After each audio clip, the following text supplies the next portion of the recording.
أعوذ بالله من الشيطان الرجيم.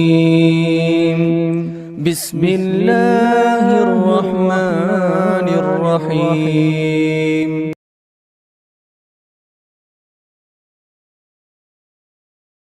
بسم الله الرحمن الرحيم. قال المصنف أبو عبد الله محمد بن محمد بن أبو داود السنهاجي رحمه الله: بسم الله الرحمن الرحيم. الكلام هو اللفظ المركب المفيد بالوضع، وأقسامه ثلاثة: اسم وفعل وحرف جاء لمعنى. فالاسم يعرف بالخفض والتنوين ودخول الحمد للہ الصلاۃ والسلام علی رسول اللہ اما بعد.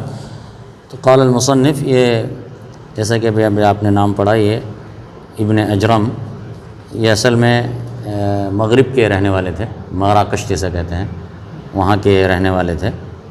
تو اور اجرومی یا ابن اجروم وہاں کی زبان میں، لوکل بربری زبان میں کہتے تھے. جو صوفی ہوتا ہے اس کو صوفی یا زاہد اس معنی میں جو ہے نا اجروم کہتے تھے. تو ان کے اسی سے ان کے والد کا نام ہے، یہ اس نام سے مشہور تھے.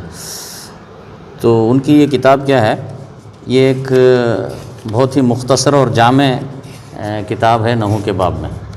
تو اس میں انہوں نے نحو کے اہم مسائل بالکل مختصر انداز میں جمع کیا. جیسے ایک مرکز ہوتا ہے، جیسا آپ نے سنا ہوگا حلیب مرکز، تو اس میں اس کا خلاصہ آتا. تو اس طرح اس کے اندر انہوں نے اس کا خلاصہ جمع کیا ہے، تاکہ علم کو یاد کرنے کا اور علم کو سیکھنے کا طریقہ یہ ہے کہ تدرج اختیار کیا جائے. تدرج ہونا چاہیے، یعنی اسٹیپ بائی اسٹیپ. آپ ایک دم مطولات پڑھیں گے تو آپ علم کو سیکھ نہیں سکتے. پہلے مختصرات، پھر متوسطات، پھر مطولات کی طرف جائیں گے. تو ہمیشہ جو ہے تدریج علم کے اندر ضروری ہے. تو یہ ابتدائی مرحلے میں یہ مختصرات میں آتی ہے. تو ابتدائی مرحلے میں یہ اجرومیہ جو ہے، اس سے پھر آگے آدمی جو ہے نا آگے کی طرف سفر کرتا ہے. جب اس کو اچھی طرح سمجھ لیتا ہے اور اس کے مسائل کو یاد کر لیتا ہے، تو پھر آگے کی طرف وہ ترقی کرتا ہے. تو ابھی کچھ دن پہلے ہمارے ایک شاگرد ہیں بحرین میں، جو صحیح مسلم کا جو میری کلاس ہوتی ہے آن لائن جو چل رہی ہے الحمدللہ، تو اس کے وہ اس میں شامل ہیں. تو بلکہ اس کے محرک بھی ہیں، بار بار انہوں نے مطالبہ کیا اور اس طریقے شروع ہوئی تھی. تو وہ بیچ میں کہہ رہے تھے کہ شیخ میں نحو میں ضعیف ہوں، مجھے نحو کا جو ہے کچھ سلسلہ شروع کیجیے، اجرومیہ کا درس شروع کریں. میں نے کہا ابھی فی الوقت رہنے دیں، میرے ذہن میں رکھیں گے بات، پھر ٹائم ملے گا تو انشاءاللہ. ابھی فی الوقت تو شیڈول ٹائٹ ہے، تو بعد میں دیکھیں گے. تو وہ یہ کہہ رہے تھے. تو وہ کہہ رہے تھے شیخ میں ان کے ساتھ کچھ عرصہ میں وہ الفیۃ ابن مالک کی شرح، الفیۃ ابن مالک کے اشعار کی شرح میں کر رہا تھا. کچھ عرصہ پڑھے، پھر بعد میں وہ ڈسکنیکٹ ہو گئے. تو کہنے لگے شیخ وہ الفیۃ ابن مالک مشکل ہے، لیکن بہت سارے ساتھی میرے دوسرے کہہ رہے تھے کہ نہیں، پہلے اجرومیہ سے شروع کرو، اجرومیہ سے شروع کرو، تو پھر اس کے بعد آگے الفیہ میں بعد میں جانا. تو آپ ذرا میرے کو اجرومیہ پڑھائیں پہلے، یا اجرومیہ. تو اس سے مقصد وہی ہے کہ تدریج سے جو ہے نا اس کے اندر آدمی آگے بڑھتا ہے. تو یہ مصنف کے بارے میں ہوا. تو آگے وہ کہتے ہیں انواع الکلام. کہتے ہیں الکلام هو اللفظ المرکب المفید بالوضع. تو یہاں پر انہوں نے کلام کی جو تعریف کی ہے وہ اصطلاحی تعریف ہے، اگرچہ کہ لغت کے اندر کلام ہر اس کلام کو کہتے ہیں جو چاہے مرکب ہو یا نہ ہو، یا اس میں کوئی فائدہ ہو یا نہ ہو. لیکن اصطلاح میں کلام اسی کو کہتے ہیں جس میں انہوں نے چار چیزوں کا ذکر کیا ہے، چار شروط کا. وہ لفظ، وہ لفظ ہو جو بولا جاتا ہے تلفظ میں.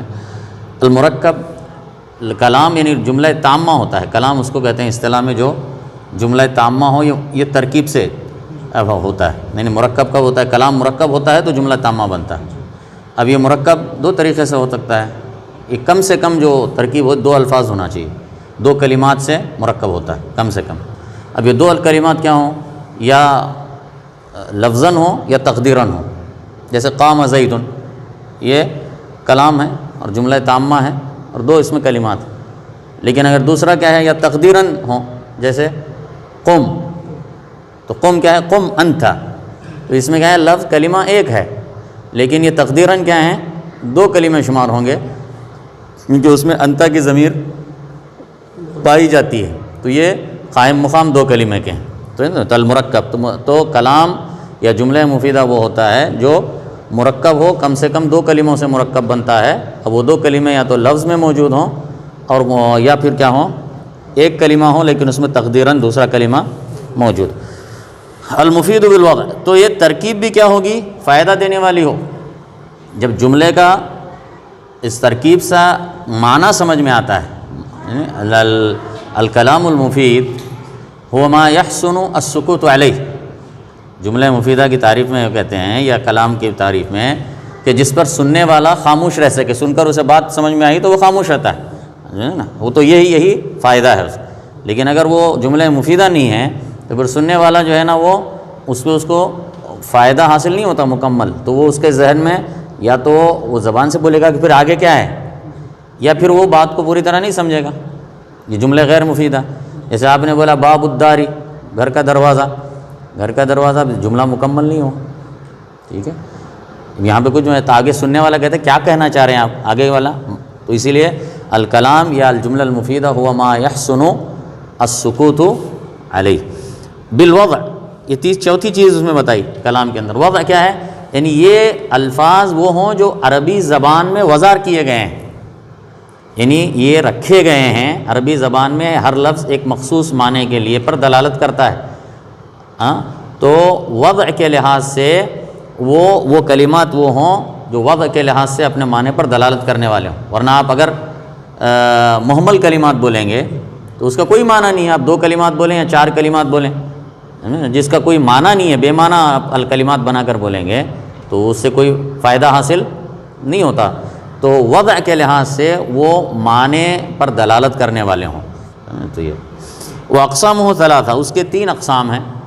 اور یہ تو معروف مشہور بات ہے، تو آپ کو ابتدائی سے پڑھایا جاتا ہے نحو کے اندر کہ اس کے تین اقسام ہوتے ہیں، اسم و فعل و حرف جاء لمعنی.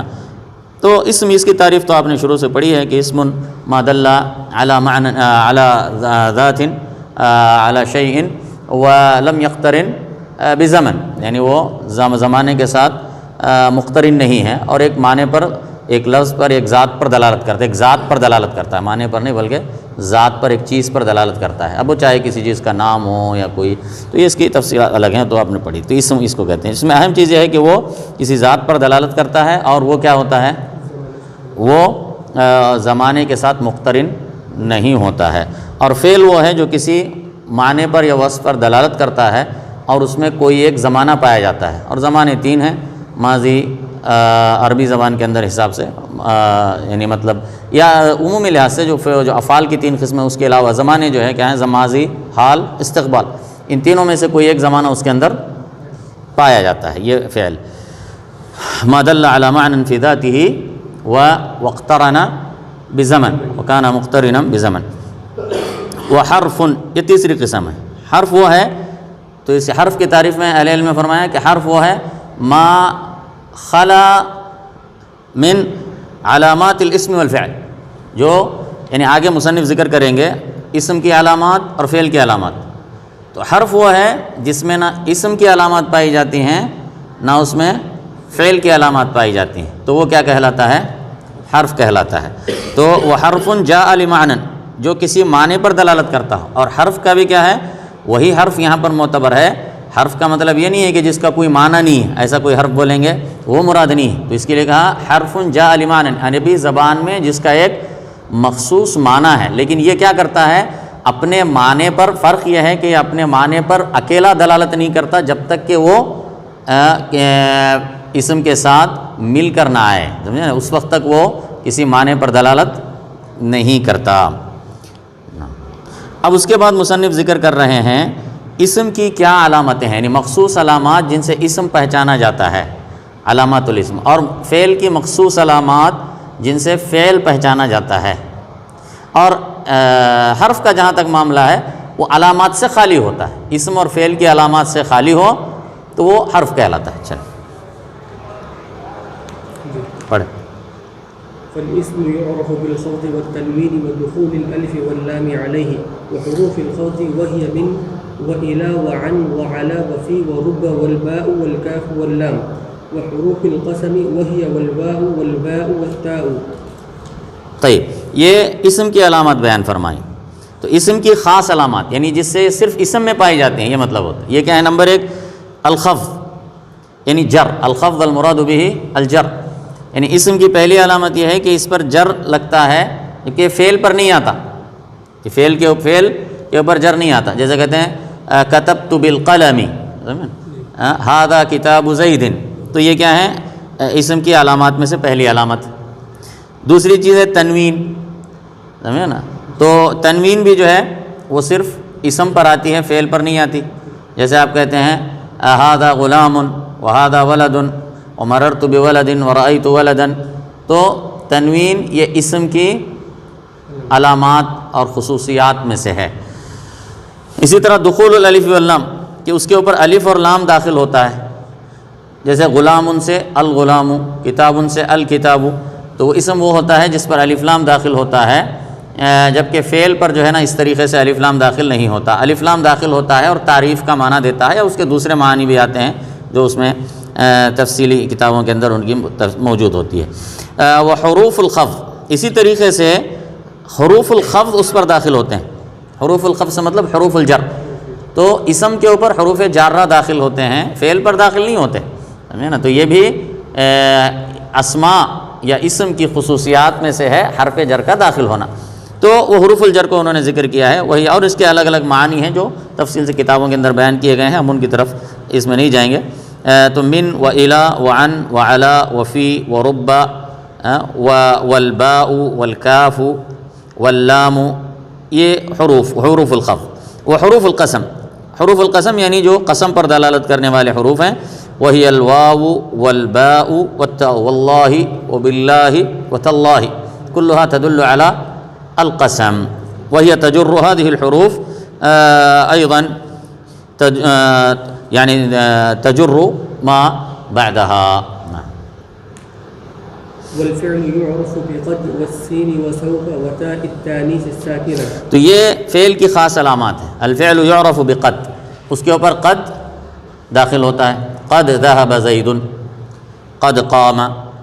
تو یہ قد جو معنی میں تاکید پیدا کرتا ہے اور تحقیق پیدا کرتا ہے، اور یہ صرف فعل پر داخل ہوتا ہے. والفعل يعرف بقد والسین وسوف، سین اور سوفا فعل پر داخل ہوتا ہے، فعل مضارع کے اوپر، سیفعل وسوف یفعل. تو یہ بھی کیا ہیں؟ فعل کی خصوصیات میں سے ہیں، اور یہ فعل مضارع پر داخل ہوتا ہے، فعل ماضی پر یا فعل امر پر داخل نہیں ہوتے. اور قد جو ہے وہ فعل ماضی پر بھی داخل ہوتا ہے اور فعل مضارع پر بھی داخل ہوتا ہے. تو فعل ماضی پر تو زیادہ داخل ہوتا ہے اور تحقیق کا معنی دیتا ہے، اور کبھی جو ہے فعل مضارع پر بھی داخل ہوتا ہے اور جو ہے تحقیق کا معنی بھی دیتا ہے بعض اوقات، اور بعض اوقات تقلیل کا معنی دیتا ہے، سمجھے نا؟ تقلیل یعنی کبھی کبھی ایسا ہوتا ہے قد یذهب زید، یعنی تو تقلیل کا معنی بھی دیتا ہے، اور کبھی تحقیق کا معنی بھی آتا ہے، جیسے قد یعلم اللہ الذین یتسللون منکم لواذا. وتاء التانیث الساکنہ، تاء التانیث الساکنہ جیسے وہ تانیث پر دلالت، وہ تاء تانیث جو ساکن ہوتی ہے، جو فعل کے ساتھ ہی آتی ہے تاء، جیسے ذہبت، کتبت، یہ فعل ماضی میں جو تاء تانیث ساکنہ آتی ہے. باقی یہ تاء تانیث ساکنہ سے وہ تا نکل گئی جو ساکن نہیں ہوتی، جیسے فاطمہ، کاتبتن، ذاہبتن وغیرہ جو ہیں. تو جو تاء تانیث ساکنہ یہ صرف فعل کے اندر ہوتی ہے، باقی اسم کے اندر یہ چیزیں نہیں پائی جاتی. تو یہ فعل کی جو ہے خصوصیات ہیں. اس کے بعد آخر میں فرما رہے ہیں حرف کے بارے میں. تو حرف کی یہ ہے کہ اس کی کوئی ذاتی خصوصیات نہیں ہیں، بلکہ وہ کیا ہے؟ فعل اور اسم کی کوئی علامت اس میں نہیں پائی جاتی ہے، تو وہ اس بات کی دلیل ہے کہ وہ کیا ہے؟ حرف ہے. باب الاعراب. حل حرف پڑھیں نا، پورا نہیں ہو. والحرف ما لا يصلح معه دلیل الاسم ولا دلیل. تو یہاں پر دلیل الاسم اور دلیل الفعل سے مراد علامات ہیں، یعنی اس میں فعل کی کوئی دلیل موجود ہے. یعنی دلیل کا مطلب جو علامت وہ دلیل ہے. علامت کیا ہے؟ وہ دلیل ہے. کسی کلمے میں فی اسم کی دلیل علامت موجود ہے، تو مطلب وہ اس بات پر دلالت کرتی ہے وہ علامت کہ یہ اسم ہے. اور کسی کلمے میں فعل کی کوئی علامت موجود ہے تو وہ علامت اس بات پر دلالت کرتی ہے کہ یہ کیا ہے؟ فعل ہے، تو اس کے لیے اس کو دلیل کہا. دلیل سے مراد علامات. نام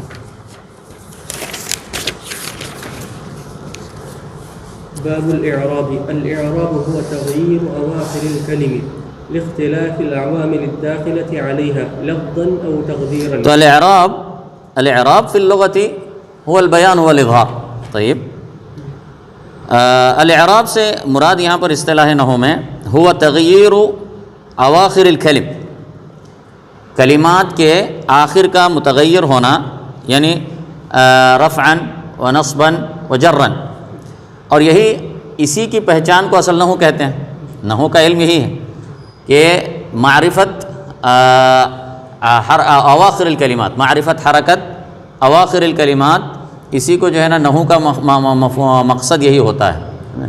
باقی جو کلمے کے وسط میں یا کلمے کے شروع میں جو تبدیلیاں آتی ہیں وہ علم صرف سے تعلق رکھتی ہیں. اواخر کلمات میں جملے کے اندر اواخر کلمات کے اوپر کیا حرکت ہونی چاہیے عوامل کے داخل ہونے کے لحاظ سے، اسی یہ نحو کا اصل مقصد ہوتا ہے.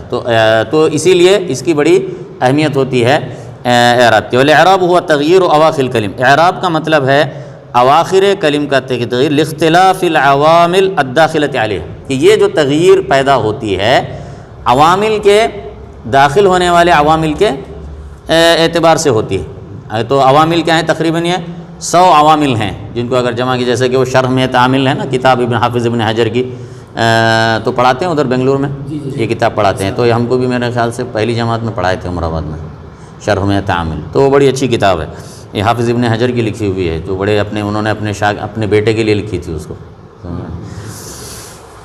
تغییر اواخر الکلم لاختلاف العوامل الداخلۃ علیہا لفظا او تقدیرا. اب یہ جو عوامل ہوتے ہیں، جو عوامل داخلہ کی وجہ سے یہ جو تغییر آتی ہے، یہ تغییر کیا ہوتی ہے؟ کبھی لفظ میں ہوتی ہے، کبھی تقدیراً ہوتی ہے. جیسے تقدیر لفظ میں جیسے ہوتی ہے، جیسے آپ کہتے ہیں رأیت زیدا وہذا زید ورأیت زیدا ومررت بزید، تو اس میں اواخر کلمات زید کا جو کلمہ ہے اس کے اواخر تبدیل ہو رہے ہیں اور یہ لفظ میں ظاہر ہے. لیکن کبھی کیا ہوتے ہیں کسی وجہ سے وہ مقدر ہوتا ہے، سمجھے نا، وہ آخر کی تبدیلی جو مقدر ہوتی ہے. جیسے اگر کوئی اسم اگر مقصور ہو یا منقوص ہو، سمجھے نا، جیسے جاء الفتى ورأيت الفتى ومررت بالفتى. اب اس میں کہاں ہے؟ یہ بھی معرب ہے، الفتى یہ معرب ہے، لیکن اس کے اندر عوامل کے داخل ہونے کے لحاظ سے جو تبدیلی آ رہی ہے وہ تبدیلی کیا ہو رہی ہے؟ لفظ میں ظاہر نہیں ہو رہی، بلکہ وہ کیا ہے؟ تقدیراً ہے، مقدر ہے، سمجھے نا. تو اسی طریقے سے منقوص ہے، جیسے جاء القاضی ورأیت القاضیہ، یہاں پر ظاہر ہوتا ہے نصب، ومررت بالقاضی، سمجھے نا، تو یہ مقدر ہے. نعم. وأقسامه 4 رفع ونصب وخفض وجزم. اب اس کی جو اقسام ہیں اعراب کی وہ 4 ہیں. تو رفع، نصب، خفض یعنی جر و جزم. نعم. اب ان میں سے ہر ایک کی علامات ہیں. کچھ علامات اساسیہ ہیں اور پھر کچھ علامات نائبہ ہیں. جیسے رفع کی اصل علامت وہ ضمہ ہے، یہ اصل علامت ہے. پھر اس سے کیا ہوتے ہیں؟ کچھ دوسری علامات اس کی نائب بنتی ہیں. تو اسی طرح نصب کی اصل علامت فتحہ ہے، لیکن دوسری علامات اس کی کیا ہیں؟ نیابت کرتی ہیں، جن کی تفصیل آگے آئے گی. تو خفض یعنی جر، اس کی اصل علامت کسرہ ہے اور دوسری کچھ علامتیں ہیں جو اس کی طرف سے نیابت کرتی ہیں. جزم کی اصل علامت سکون ہے، اور کبھی جو ہے نا دوسری علامات بھی آتے ہیں، جیسے حذف النون، جیسے افعال کے اندر وقت چلیں، جیسے کہتے ہیں لن تذهبا، تو یہاں پر کیا ہے؟ یا لم یذهبا، لم یذهبا، تو یہاں پر کیا تھا؟ لم یہ جزم دیتا ہے. تو ابھی جزم کدھر ہے؟ وہ نون جو حذف ہوا ہے، یہ حذف النون اس کی نیابت کر رہا ہے. فللأسماء من ذلك الرفع والنصب والخفض ولا جزم فيها، وللأفعال من ذلك الرفع والنصب والجزم ولا خفض فيها. تو اس میں 4 اقسام ہیں اعراب کی. اس میں رفع اور نصب اور خفض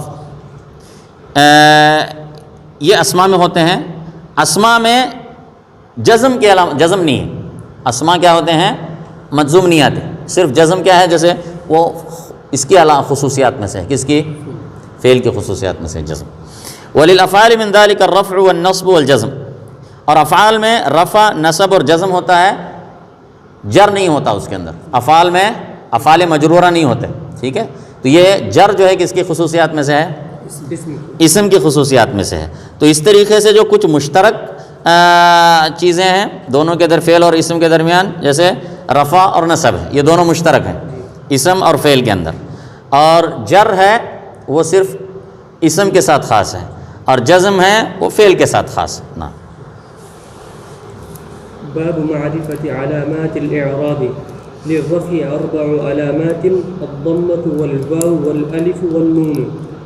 فأما الضمة فتكون علامة للرفع في 4 مواضع: في الاسم المفرد وجمع التكسير وجمع المؤنث السالم والفعل المضارع الذي لم يتصل بآخره شيء. تو اب اس رفع کی علامات جیسے کہ بتایا، اساسی علامت تو ضمہ ہے، اس کی جو اصل علامت ہے ضمہ ہے، باقی جو نشانیاں ہوتی ہیں وہ اس سے نیابت کرتی ہیں، ضمے کی طرف سے نیابت کرتی ہیں. تو اس کی اصل جو اساسی علامت ہے وہ ضمہ ہے.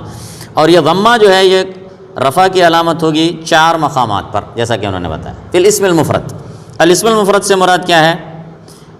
الاسم المفرد سے مراد یہ ہے کہ ما لم یکن مثنًا ولا جمعًا، جو مثنیٰ بھی نہیں ہے اور جمع بھی نہیں ہے، تو اس میں مفرد ہے. اور اسی طرح اسماء خمسہ میں سے بھی نہیں ہے، اسماء خمسہ میں سے بھی نہیں ہے. جو اسم مفرد وہ ہے جو نہ مثنیٰ ہو نہ جمع ہو اور نہ ان سے ملحق ہو ان دونوں میں سے کسی سے، اور نہ اسماء خمسہ میں سے ہو، تو وہ اس میں مفرد ہے.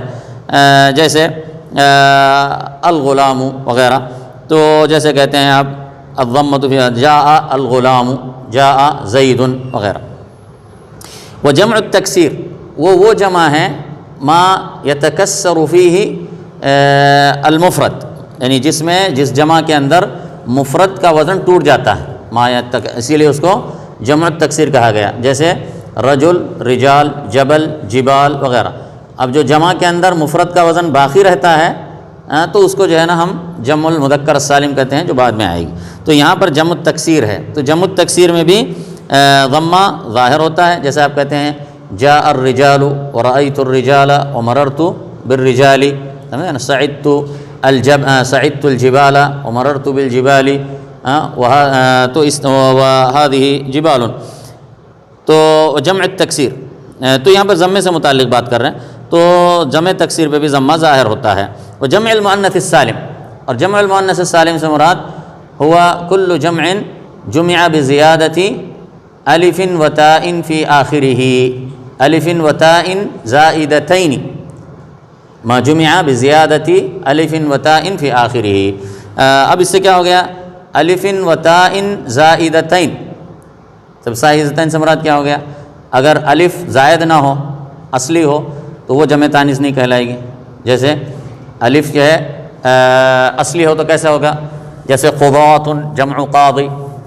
قضاۃ یہاں پہ کیا ہے؟ یہ قضا یقضی منقلبۃ عن الیاء ولکنها اصلیہ، وہ حرف اصلی من الحروف الاصلیہ للکلمہ. تو یہ کیا ہے؟ قضاۃ، یہاں پہ الف اصلی ہے، تو اس کو آپ یہ نہیں بولیں گے کہ جمع تانیث ہے، کیونکہ اس کی الف اصلی ہے، مزیدہ نہیں ہے. اسی طریقے سے اگر آپ بولیں گے ابیات، بیت کی جمع کیا ہے؟ ابیات.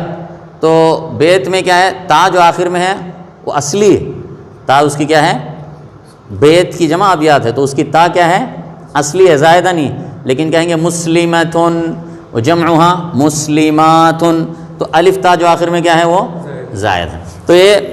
تو یہ جمع المؤنث السالم ہے. تو اس کا بھی ضمہ کیا ہوتا ہے؟ رفع اس کا ضمے کے ذریعے ہوتا ہے، ضمہ ظاہرہ کے ذریعے. جیسے جاءت المسلمات.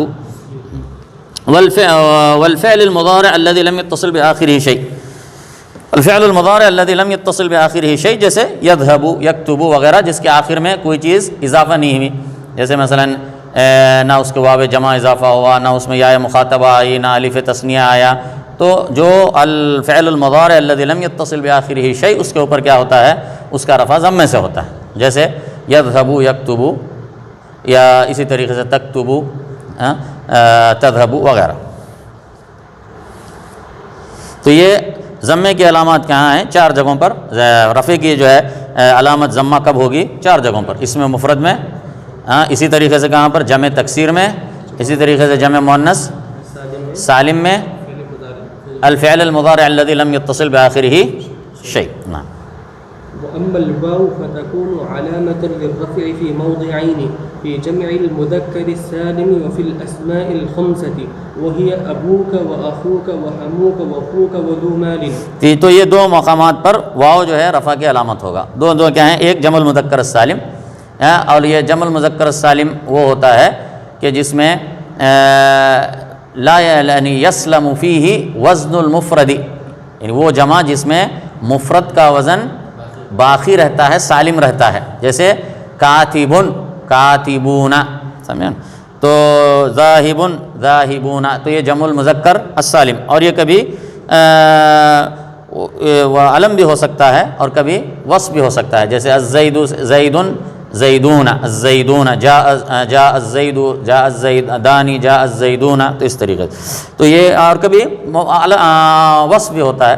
جیسے جاء الکاتب، الکاتبانی، الکاتبون. تو جمع المذکر السالم وہ ہے جس کے آخر میں واو اور نون کے ذریعے، اضافہ کے ذریعے سے جمع بنائی جاتی ہے.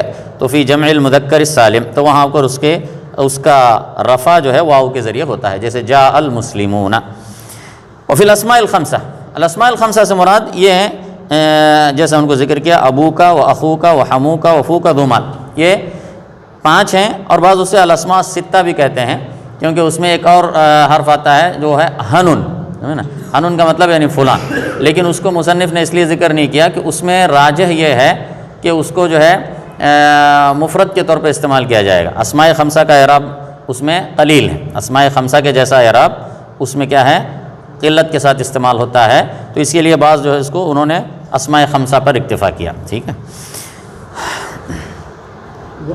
تو اس میں کیا ہوتا ہے؟ اس کا رفع جو ہے اسماء خمسہ کا جو رفع ہے وہ ضمے کے ذریعے، واو کے ذریعے ہوتا ہے. جیسے جاء ابوک، جاء ابوک، وجاء اخوک وحموک وفوک وذو مال. اور فو کے اندر ضروری ہے کہ فو میم کے بغیر ہو. تو وہی یہاں پر فو مراد ہے جو بغیر میم کے ہو، کیونکہ فو اگر میم کے ساتھ آئے گا تو پھر وہ اسماء خمسہ میں شمار نہیں ہوگا. فمون کہیں گے تو وہ اسماء خمسہ میں نہیں ہے، لیکن اگر واو کے ساتھ آئے گا تو وہ اسماء خمسہ میں ہوگا. اور ذو مالن کہہ کر یہ کہا کہ ذو وہ مراد، ذو سے وہ مراد ہے ذو جو کہ صاحب کے معنی میں ہو. ذو مالن یعنی صاحب مالن، تو وہ مراد. اور اس کے جو ہے نا شرائط کیا ہیں؟ یہ اسماء خمسہ کا جو عمل ہے یہ شاید آگے آئے گا.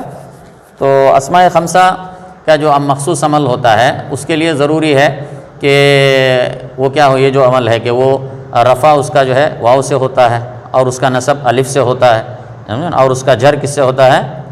یا سے ہوتا ہے. جیسے ھذا ابوک ورأیت اباک ومررت بابیک.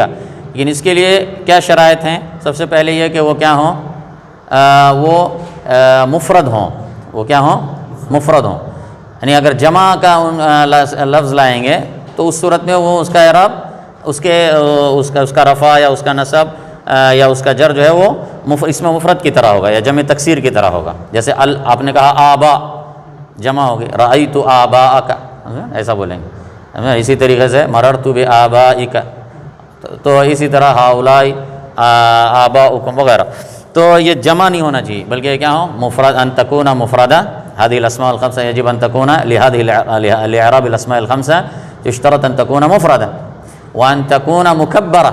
مکبرہ کیا ہے؟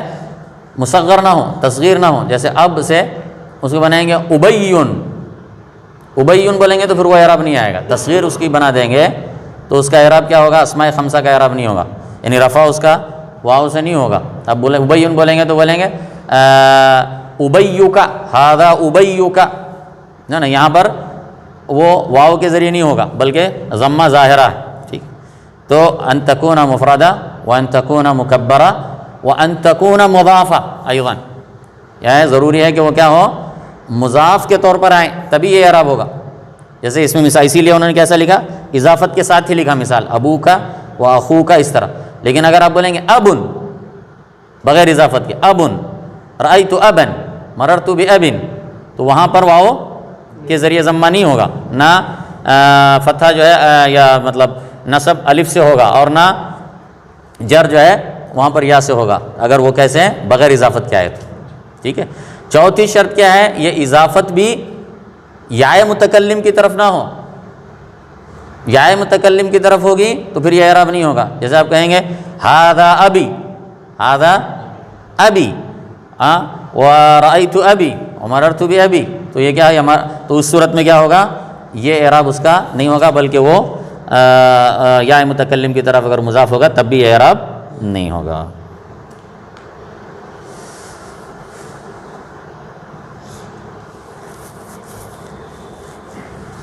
وأما الألف فتكون علامة للرفع في تثنية الأسماء خاصة.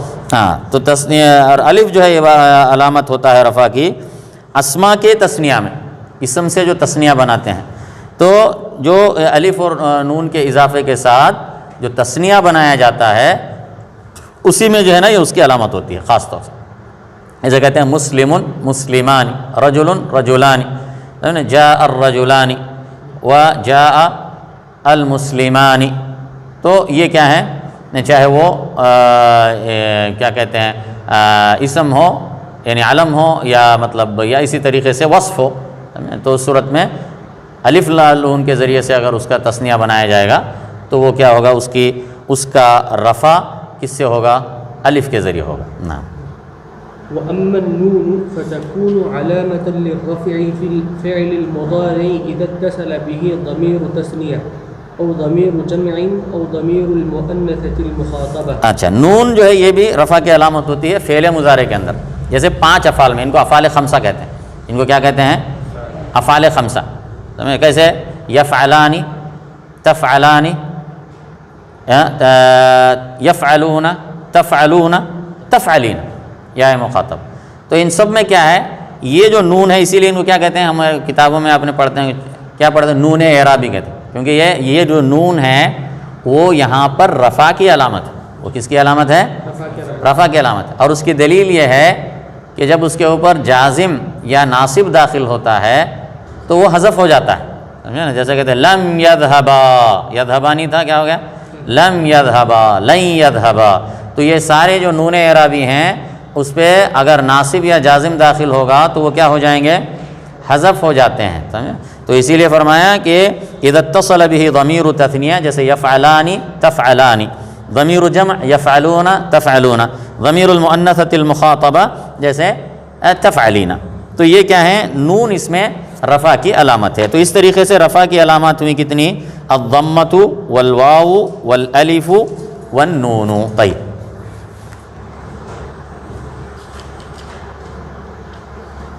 وللنصب 5 علامات: الفتحة والألف والكسرة والياء وحذف النون. فأما الفتحة فتكون علامة للنصب في 3 مواضع: في الاسم المفرد وجمع التكسير والفعل المضارع إذا دخل عليه ناصب ولم يتصل بآخره شيء. تو یہ جو ہے 3 جگہوں پر فتحہ نصب کی علامت ہوگا اسم مفرد میں. وہ اسم مفرد جو نہ مثنیٰ ہو، نہ اس سے ملحق ہو، نہ جمع ہو، نہ اس سے ملحق ہو، اور جو دو پر دلالت کرے. ما دل على المثنى وما دل على اثنين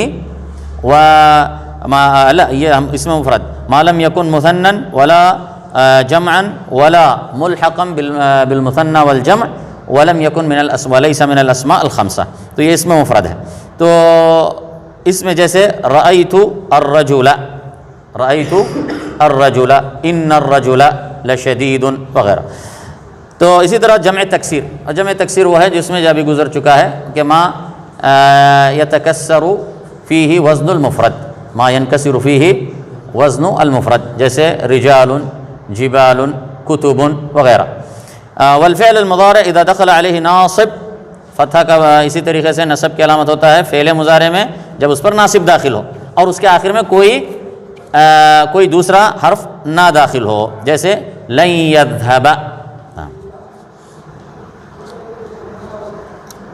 وأما الألف فتكون علامة للنصب في الأسماء الخمسة نحو رأيت أباك وأخاك وما أشبه ذلك.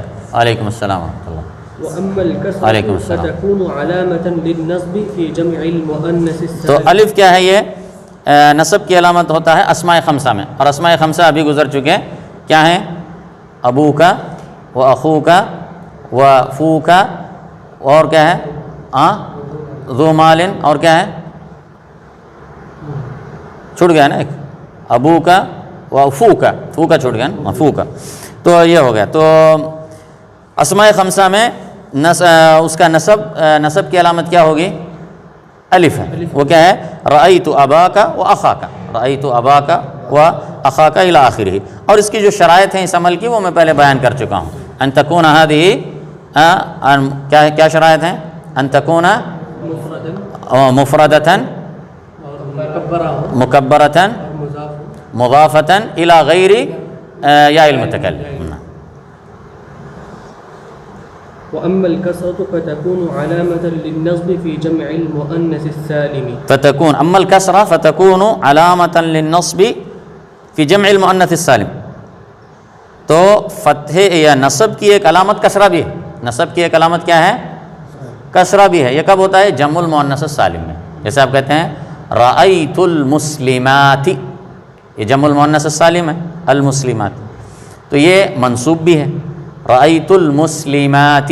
جیسے ان المسلمین والمسلمات، منصوب ہے ان کی وجہ سے، لیکن اس کا نصب کیا ہے؟ نصب بالکسرہ. اس کا نصب کیا ہے؟ اس کی علامت فتحہ نہیں ہے بلکہ کیا ہے یہاں پر؟ کسرہ. یہ جمع المؤنث السالم کے ساتھ خاص ہے. سمجھ؟ اسی لیے جیسے کہ پہلے بتا چکا ہوں، جمع مؤنث سالم کا مطلب وہ ہے جس کے آخر میں الف اور تا کے اضافے کے ذریعے جمع بنائی گئی ہو. لیکن اگر اس کی الف اگر اصلی ہو یا تا اصلی ہو تو پھر یہ حکم نہیں ہوگا. جیسے قضاتن، یہاں پہ الف اصلی ہے، سمجھے نا، قاضی کی جمع. اور اسی طرح ابیاتن، بیت کی جمع ہے تو یہاں پہ تا اصلی ہے. اسی طرح امواتن، میت کی جمع اموات، اس کی بھی تا کیا ہے؟ اصلی. تو اس کو جمع المؤنث السالم کا اعراب نہیں دیں گے. نام. وأما الياء فتكون علامة للنصب في التثنية والجمع. ہاں، جیسے فی التثنیۃ والجمع دونوں میں، یعنی تثنیہ جو ما دل علی اثنین بزیادۃ الف و نون فی آخرہ، جیسے کاتبان، سمجھے نا. تو اسی طرح والجمع، جمع المذکر السالم ما دل علی اکثر من اثنین بزیادۃ واو و نون فی آخرہ. تو جیسے اس کے جیسے رأیت، یہ کیا ہے؟ فتح نصب کا ذکر چل رہا ہے نا. تو رأیت مسلمین و رأیت مسلمین، صحیح، رأیت مسلمین اور رأیت مسلمین. تو یہاں پہ نصب کی علامت کیا ہے؟ دونوں میں، دونوں مثالوں میں یا ہے. نعم. وأما حذف النون فيكون علامة للنصب في الأفعال الخمسة التي رفعها بثبات النون. تو ابھی ذکر آیا تھا افعال خمسہ کا. افعال خمسہ کیا ہیں؟ یفعلان، تفعلان، یفعلون، تفعلون، تفعلین. تو ان میں جو نون ہے، ابھی بات ہو چکی تھی کہ یہ نون کس پر دلالت کرتا ہے؟ یہ نشانی ہے، علامت ہے رفع کی. تو اگر ناصب اس پر داخل ہوگا ان افعال پر تو وہ رفع کی علامت حذف کر دی جائے گی. اور رفع کی اس علامت کا حذف کرنا یہ اس کی نصب ہے، یہ اس کے کیا ہے؟ نصب کی علامت ہے. جیسے کہا حذف النون هو علامت ايش؟ علامت النصب في الافعال الخمسه. وكذلك علامت الجزم كذلك حذف النون. مثلا لم يذهبا، لم تذهبا، تو یہاں پر بھی کیا ہے؟ جزم، وہ بھی آئے گا. جزم کی علامت بھی حذف النون ہے.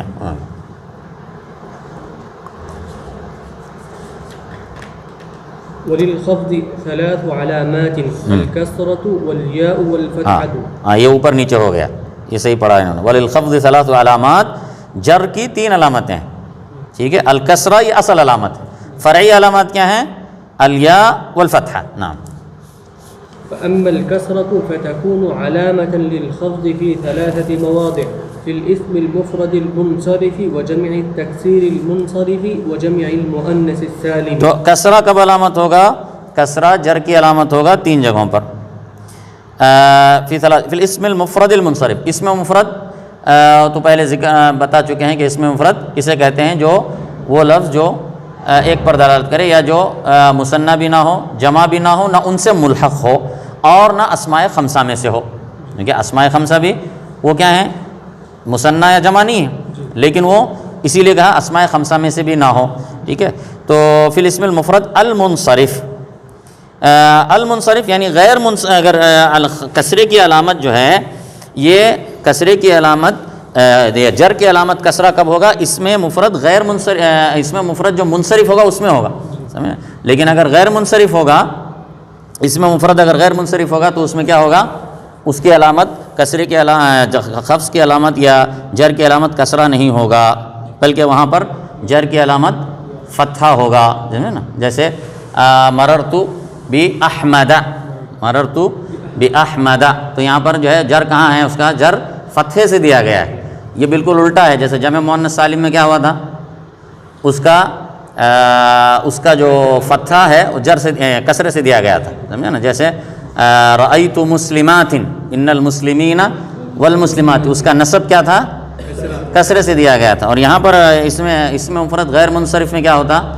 اس کا جو جر ہے وہ فتحے سے دیا جاتا ہے۔ فی الاسم المفرد المنصرف وجمع التکسیر المنصرف، اسی طرح جمع تکسیر منصرف میں، جیسے جمع التکسیر المنصرف جو منصرف ہو، اور جمع تکسیر جو غیر منصرف ہوتی ہے وہ جمع ہے جس کو وزن منتہی الجموع کہا جاتا ہے، تو وہ غیر منصرف ہوتی ہے، اور وہ جمع ہوتی ہے جو مفاعل یا مفاعیل کے وزن پر ہوتی ہے، سمجھے نا؟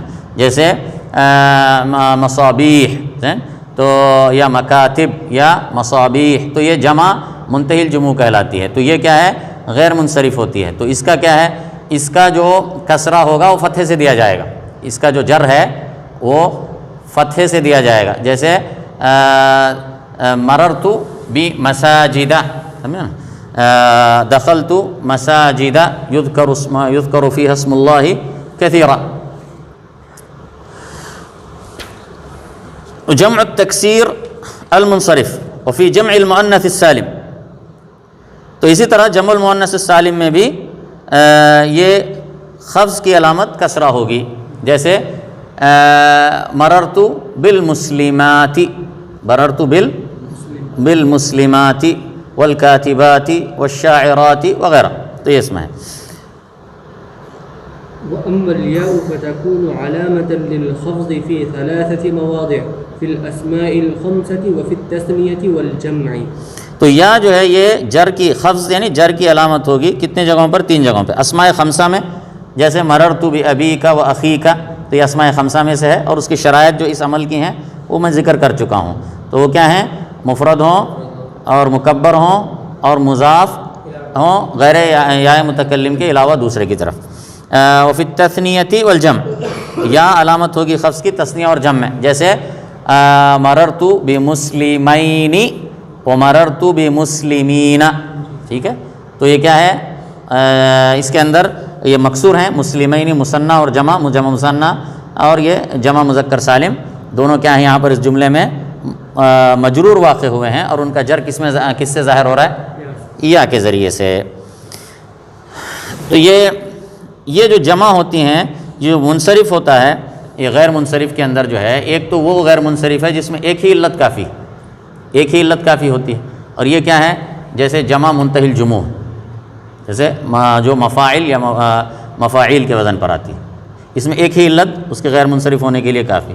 اسی طرح جو حمراء یا فعلا یا فعلا کیا کہتے ہیں، فعلا یا فعلا کے وزن پر ہو، جیسے حمراء، سمجھے نا؟ حمراء، یا اسی طرح حبلا، تو یہ اس میں کیا ہے؟ ایک ہی علامت کیا ہے؟ غیر منصرف ہونے کے لیے یہ ایک ہی علامت کافی ہے۔ اور دوسری صورت کیا ہے جس میں 2 علامات کا ہونا چاہیے، ایک اساسی علامت اور ایک فرعی علامت۔ اگر وہ علم ہے تو علمیت کے ساتھ، علم ہونے کے ساتھ، علم جو کسی ایک مخصوص چیز پر دلالت کرے، وہ نام جو کسی چیز کا نام ہو اور وہ اس پر دلالت کرے، جیسے مثلا کہتے ہیں آپ زید ہے، یا جو ہے نا عباس ہے وغیرہ، تو علم کے ساتھ کیا ہوں گی؟ دوسری فرعی علامات ہونا چاہیے، کوئی ایک اس کے ساتھ اضافہ ہو، کس کے ساتھ؟ یا تو علم کے ساتھ ایک علامت اضافیہ ہے، 2 علت ہوگی، یا پھر وصف کے ساتھ کوئی ایک علامت اضافہ ہو اور دو علتیں جمع ہوں. علم کے ساتھ کیسے ہوں گے؟ علم کے ساتھ یا تو علم اور اس کے ساتھ مثلا وزن الفعل، جیسے احمد، کیونکہ وہ احمدو فعل مضارع کا واحد متکلم کا صیغہ ہے نا، تو اس کے لیے اس کو کہتے ہیں وزن الفعل. تو یہ علم اور وزن الفعل ہے، تو اسی لیے کیا کہیں گے؟ وہ غیر منصرف. اسی طرح علم یا عدل، علم یا کیا ہے؟ عدل، یعنی معدول عن مثلا عمر، معدول عن عامر، عامر سے بدل کر بنایا گیا ہے، تو یہ کیا آتا ہے؟ معدول ہے. تو یہ علم علمیت اور عدل ہے. اسی طرح علمیت اور عجمہ جیسے ابراہیم ہے، علمیت اور عجمہ جیسے ابراہیم ہے. تو یا اسی طریقے سے علمیت اور تانیث معنوی، تانیث معنوی جیسے زینب ہے، زینب. تو اس میں کوئی تانیث کی علامت اس میں ظاہر نہیں ہے، یہ معنوی تانیث، تو اسی بھی غیر منصرف ہے. تانیث علمیت اور تانیث معنوی، یا علمیت یا تانیث لفظی جیسے طلحۃ، سمجھنا، رأیت طلحۃ، مررت بطلحۃ، تو یہ تانیث لفظی ہے، سمجھے نا، تانیث لفظی ہے. تو اسی طریقے سے یا تانیث لفظی اور معنوی دونوں ایک ساتھ ہوں، جیسے فاطمہ، فاطمہ، فاطمۃ، رأیت فاطمۃ ومررت بفاطمۃ، ایسا بولیں گے. ٹھیک ہے. تو یہ اس طریقے سے یہ کیا ہیں اس کے علمیت کے ساتھ، یہ علمیت اور اس کے ساتھ الف نون اضافہ کیا گیا ہو، جیسے عثمان، تو شعبان وغیرہ، یہ ہو گیا علم. اور دوسری یہ اس میں سے علم ہو، علمیت کے ساتھ کوئی ایک مزید علت پائی جائے تو وہ غیر منصرف. اسی طرح وصف بھی ہو سکتا ہے، اس کے ساتھ بھی کوئی ایک اضافی علامت پائی جائے، وصف کے ساتھ کوئی اضافی علامت پائی جائے تب بھی جو اس میں ایسا ہو سکتا ہے. تو جیسے کہ جو ہے نا مثلا وصف اور الف لام ہو، وصف کے ساتھ الف نون زیادہ ہو، جیسے سکران، کیا ہے؟ سکران وغیرہ.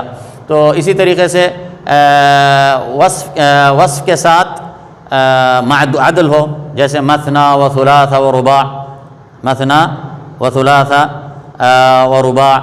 تو اسی طرح وزن فعل ہو، وزن فعل وصف کے ساتھ وزن فعل ہو، جیسے افضل، افضل، یہ اسم التفضیل کا صیغہ افضل ہے، لیکن اس کا وزن کیا ہے؟ وزن فعل کی طرح ہے. تو اسے مررت بافضل، مررت بافضل اس طرح کہیں گے. تو افضل یہ کیا ہے؟ وصف کے طور پہ بھی اگر استعمال ہوگا تو وصف کے ساتھ کیا ہے؟ وہ وزن فعل ہے، تو وہ بھی کیا ہوگا؟ غیر منصرف کہلائے. اور یہ غیر منصرف کب ہوگا؟ چند شرائط کی، دو شرطوں کے ساتھ ہوگا. یہ ساری چیزوں میں کیا ہے؟ یہ جو غیر منصرف کا کیا ہوگا؟ ان کا جو جر ہے وہ کس سے دیا جائے گا؟ فتح سے دیا جائے گا. یہ دو شرطوں کے ساتھ یہ عمل کیا ہوگا؟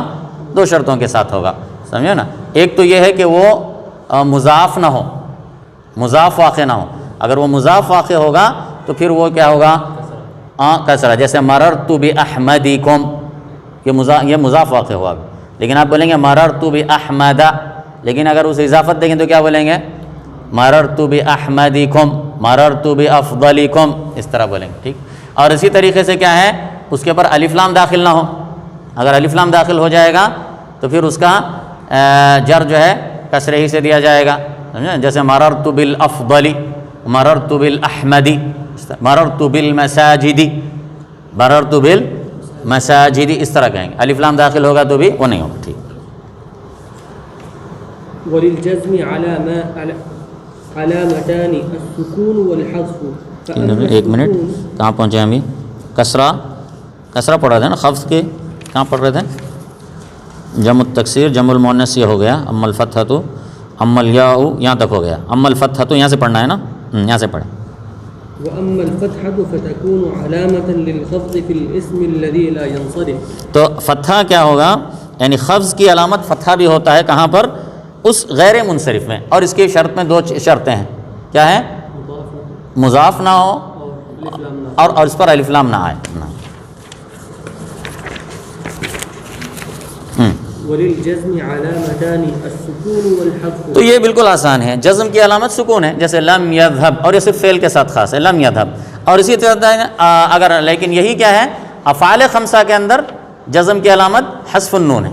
افعال خمسہ کے اندر لم یذهبا، لم تذهبا، لم تذهبوا، سمجھا نا، لم یذهبوا، لم تذهبی، یہ افعال خمسہ. حذف کی جزم کی علامت حذف کہاں پر ہے؟ حذف سے مراد حذف النون، هذا في الافعال الخمسہ. نعم. فأما السكون فيكون علامة للجزم في الفعل المضارع الصحيح الآخر. في الفعل المضارع الصحيح الآخر، آخر یعنی جو فعل مضارع صحیح الآخر ہو، سمجھے نا، اس لیے کہ اگر وہ صحیح الآخر نہیں ہوگا تو اس کا جزم مقدر ہوگا. اب صحیح بات یہ ہے کہ اس صورت میں اس کا جزم مقدر ہوگا، یا اس کو آپ اس طرح بھی کہہ سکتے ہیں کہ مجزوم بحذف حرف العلہ، جیسے لم یخشع، یخشا تھا نا، لم یخشع، لم یرمی، لم یدعو، سمجھے نا. تو یہاں پر جو سکون اس کا جزم ہے وہ حرف علت کے حذف کے ذریعے سے دیا گیا ہے. لیکن اگر صحیح الآخر ہوگا، فعل مضارع صحیح الآخر ہوگا تو سکون ظاہر ہوگا. نعم. وأما الحذف فيكون علامة للجزم في الفعل المضارع المعتل الآخر. معتل الآخر، معتل الآخر.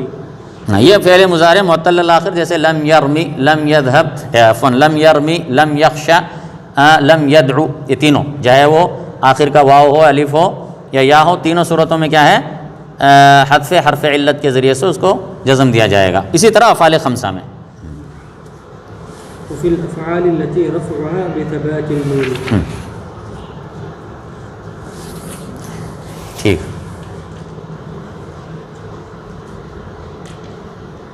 فصل المعربات قسمان. اب یہ جو ہم پڑھیں پہلے، اسی کو جو ہے نا یہ دوسرے انداز میں بھی پیش کیا جا رہا ہے کہ بھئی اب اس سے ہم کو ایک بات معلوم ہوئی کہ جو معربات ہیں، اعراب ہے، کبھی حرکات سے ہوتا ہے، کبھی حروف سے ہوتا ہے. صحیح ہے. جیسے اب تفصیل آپ نے پڑھی، کہیں پر اس کی نشانی کیا تھی؟ حرکت تھی. مثلا رفع کی علامت ضمہ ہے تو یہ حرکت ہے نا. لیکن اگر رفع کی علامت کیا ہو؟ واو ہو یا الف ہو تو ایسی صورت میں کیا ہے؟ وہ حروف ہیں. تو اعراب کی علامت وہاں پر کیا ہے؟ حروف ہے. تو کبھی یہ اعراب حرکات سے ہوتا ہے، کبھی کس سے ہوتا ہے؟ حروف سے ہوتا ہے. جو ہم نے پہلے پڑھا ہے وہی ہے، یہ اس کی ابھی ایک دوسرے انداز سے اس کو تقسیم کر کے بتا رہے ہیں. ٹھیک. فصل المعربات قسمان. قسم يعرب بالحركات وقسم يعرب بالحروف. فالذي يعرب بالحركات أربعة أنواع: الاسم المفرد وجمع التكسير وجمع المؤنث السالم والفعل المضارع الذي لم يتصل بآخره شيء. یہ ان کا جو ہے ان چاروں جگہوں پر ان کا اعراب حرکات سے ظاہر ہوگا. سمجھے نا. تو کیسے؟ مثلا یعنی اگر رفع ہے تو ضمے سے، اور نصب ہے تو فتحے سے، جر ہے تو کس سے آئے گا؟ کسرے سے، اور جزم ہے تو سکون سے. وكلها ترفع بالضمة وتنصب بالفتحة وتخفض بالكسرة وتلزم بالسكون. وخرج عن ذلك ثلاثة أشياء. جمع اچھا، اس جو ہے اس قاعدے سے صرف تین چیزیں مستثنا ہیں. سمجھے نا. اس قاعدے سے کیا ہے؟ اس میں تین چیزیں مستثنا ہیں، یعنی اسم مفرد، جمع تکسیر، جمع مؤنث سالم، اور فعل مضارع جس کے آخر میں کوئی چیز نہیں لگی ہے. تو یہ ان کا اعراب حرکات سے ہے سوائے تین استثناءات کے. وخرج عن ذلك ثلاثة أشياء. جمع المؤنث السالم ينصب بالكسرة. جمع المؤنث السالم ينصب بالكسرة. رأيت مسلمات. إن المسلمين والمسلمات والمؤمنين والمؤمنات إلى آخر. نعم. والاسم الذي لا ينصرف يخفض بالفتحة. أي غير منصرف. الاسم الغير منصرف يجر بالفتحة. يجر بالفتحة. مررت بأحمد. نعم. والفعل المضارع المعتل الآخر يجزم بحذف آخره.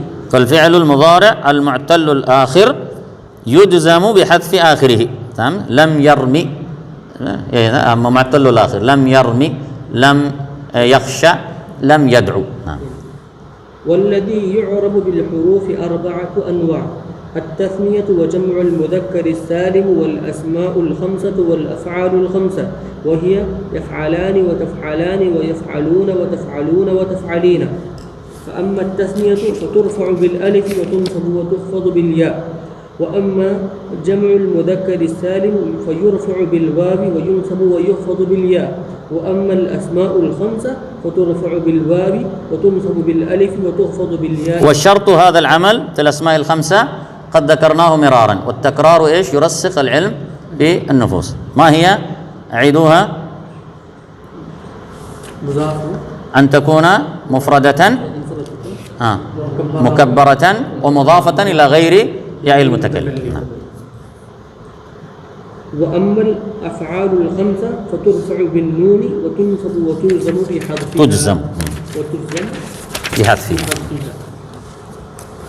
نعم. باب الأفعال. الأفعال ثلاثة: ماض ومضارع وأمر. نحو ضرب ويضرب واضرب. فالماضي مفتوح الآخر أبدا. مفتوح الآخر أبدا يعني هذا في الأصل، يعني أصل میں یہ مفتوح الآخر ہوتا ہے. جیسے مثلا ذهب، ذهب، ذهبت، ذهب، ذهبتا.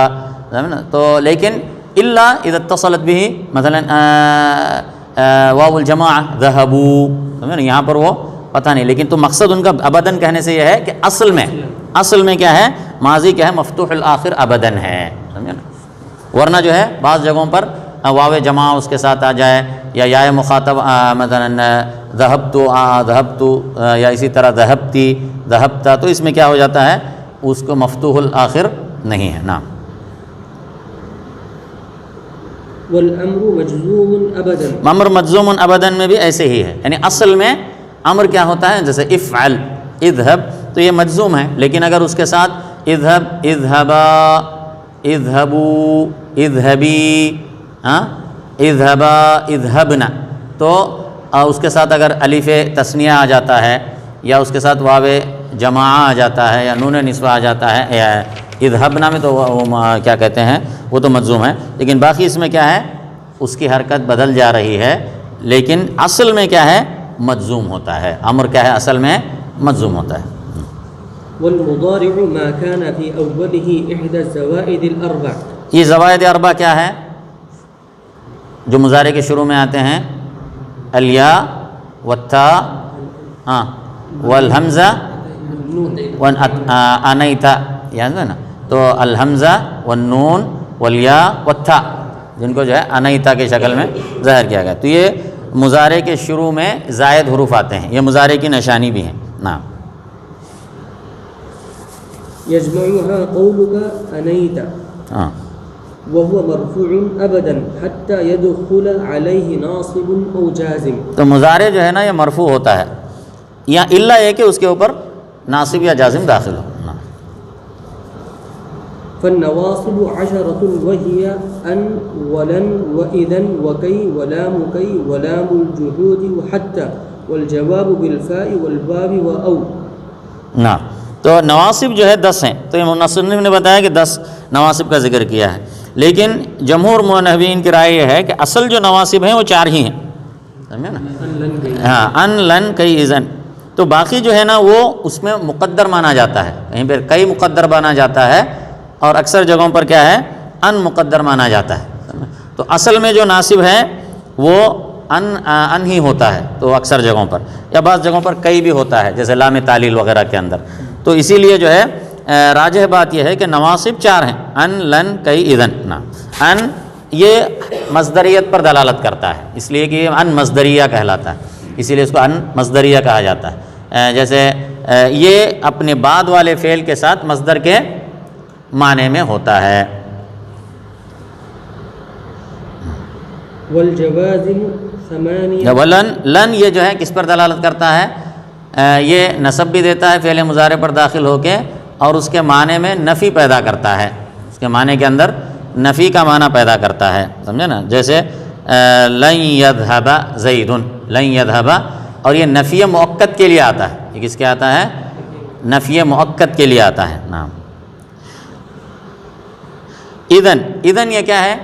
یہ جواب میں آتا ہے، یہ جواب میں آتا ہے. جیسے کہتے ہیں جیسے آپ کے ساتھ کسی نے آپ سے کہا سأزورک فی بیتک، سأزور جائے گا. لام الجحود، لام الجحود کیا ہوتا ہے؟ لام الجحود یعنی الجحود کا معنی ہوتا ہے انکار، سمجھے؟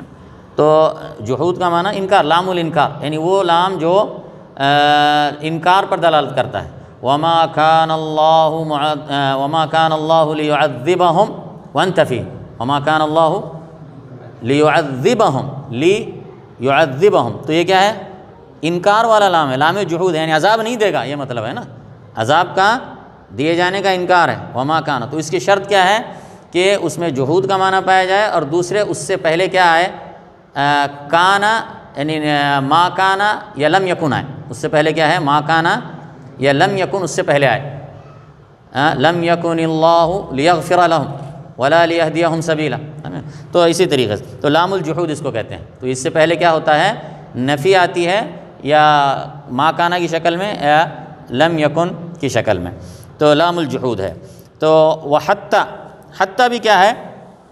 حتی بھی جو ہے نا یہ اصل میں ناصب، براہ راست ناصب نہیں ہے، بلکہ اس کے بعد جو ہے نا ان مضمر مانا جائے گا، جیسے آپ کہتے ہیں یعنی اسلم حتی تدخل الجنہ، حتی تدخل الجنہ، تو یہ کیا ہے یہاں پر؟ حتی تعلیل کے معنی میں ہے، سمجھے نا، تو تعلیل کے معنی پر دلالت کر رہا ہے۔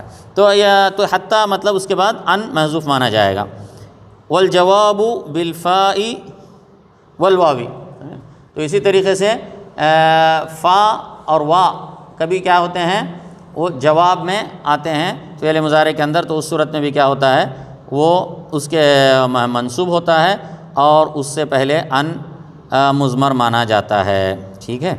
تو اسی طریقے سے او یہ بھی جو ہے نا کیا ہے؟ اسی طریقے سے آتا ہے، اور اس کے اندر اس کے بعد جو ہے فعل جو مضارع جو آتا ہے اس کے اوپر نصب آتا ہے، اور اس سے پہلے ان کو مضمر مانا جائے گا، ٹھیک ہے؟ ابھی 3 بجے نا، ابھی اکتفا کرتے ہیں، پھر عصر کے بعد پھر پڑھتے ہیں، ٹھیک ہے؟ والجوازم، جوازم یہ ہیں، پڑھ لیں اس کو، پڑھ لیں۔ والجوازم 18 وهي لم ولما وألم وألم ولام الأمر والدعاء ولام، یعنی ایک لام الامر ہوتا ہے جیسے حکم دینے کے لیے، تو اس کو دعا کے لیے بھی ہوتا ہے، مثلا کہتے ہیں لیفعل فلان لیذهب من هنا لیخرج من هنا، چاہیے کہ وہ نکل جائے ادھر سے، ہمیں اس طرح، یا کبھی دعا کے لیے ہوتا ہے لیغفر اللہ لفلان، ہے نا، دعا کر رہے ہیں اس کو، اللہ اس کو معاف کرے، اس طرح۔ ولا فی النہی والدعاء، یعنی لا فی النہی لا تفعل لا تذهب لا تخرج لا تشرب، اس طرح بول، یا دعا سے اللہ ربنا لا تجعل فی قلوبنا غلا للذین آمنوا، نام دعا کے لیے، وَإِن وَمَا وَمَن وَمَهْمَا، ان تفعل افعل، اس طریقے سے۔ تو یہ ان کیا ہوتا ہے عام طور سے؟ یہ جو جوازم ہوتے ہیں عام طور سے کیا آتے ہیں؟ اس میں شرطیہ ہوتے ہیں، شرط کے معنی میں آتے ہیں، ان تفعل افعل، ان تأتی اکرم کا وغیرہ۔ وَأَيٌّ وَمَتَى وَأَيَّانَ وَأَيْنَ وَأَنَّ وَحَيْثُمَا وَكَيْفَمَا وَإِذَا فِي الشِّعْرِ وَإِذًا وَإِذًا فِي الشِّعْرِ خَاصَّةً۔ طيب نكتفي إلى هنا إن شاء الله، نعم.